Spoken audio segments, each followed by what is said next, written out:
Hi guys, this is Dr. Piracha again. Thank you so much for joining me today.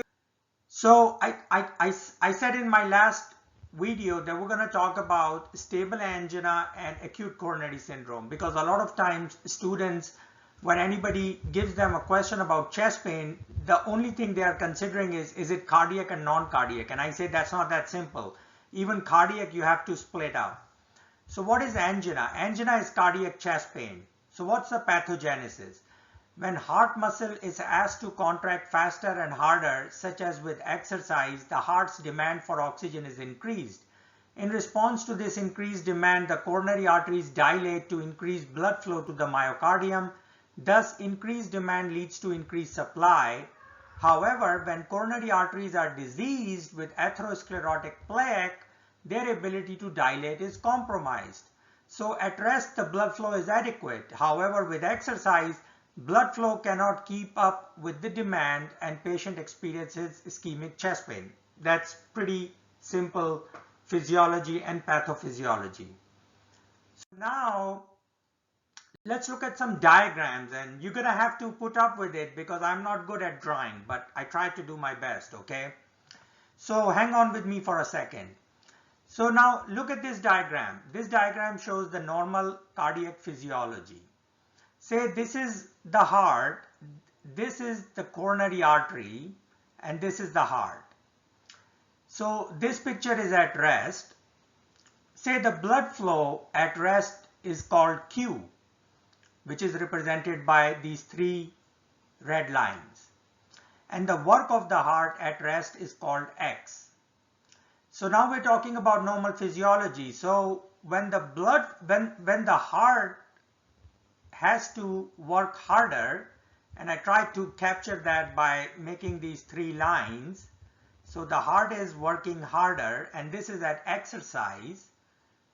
The work of the heart triples, which is denoted by this X cube. So under normal circumstances, you see how this artery has widened.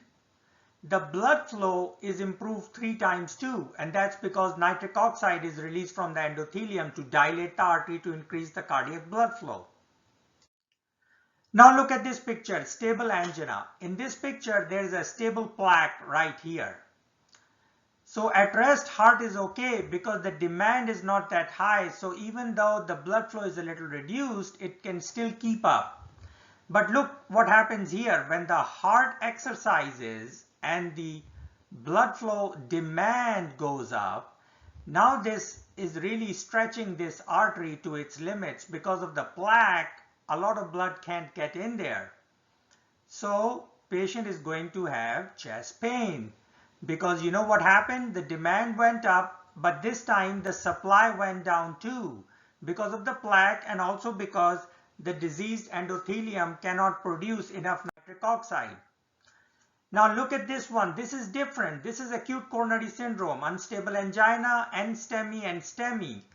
Here what happens is that this plaque ruptures. Platelets come in and they form a clot. So this pathophysiology is different from the stable angina, and we'll look at the next slide what's the clinical implication. But this is acute coronary syndrome. This happens when there is a rupture of the plaque. In stable angina, there is no rupture of the plaque. And notice how exercise is not needed for plaque rupture. It can happen even at rest. People's plaque rupture at rest all the time because the plaques of acute coronary syndrome are unstable.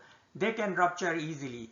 There is an exact pathophysiology structure of the plaque that's different between stable plaque and unstable plaque, and we can talk about it some other time.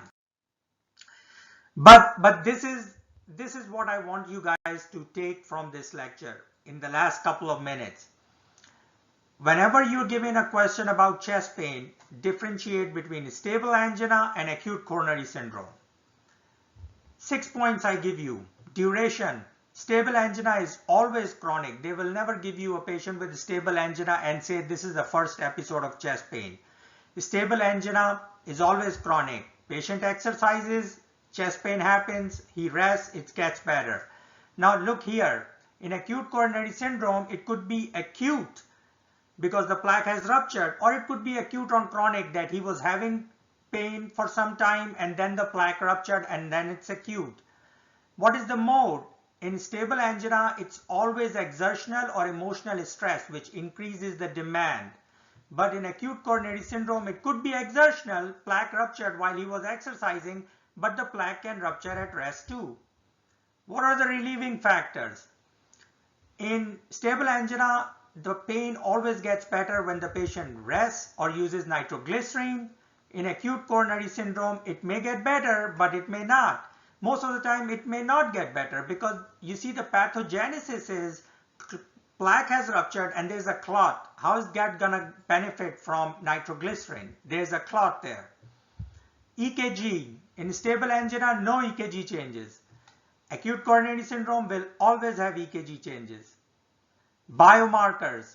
Stable angina, no elevated troponin.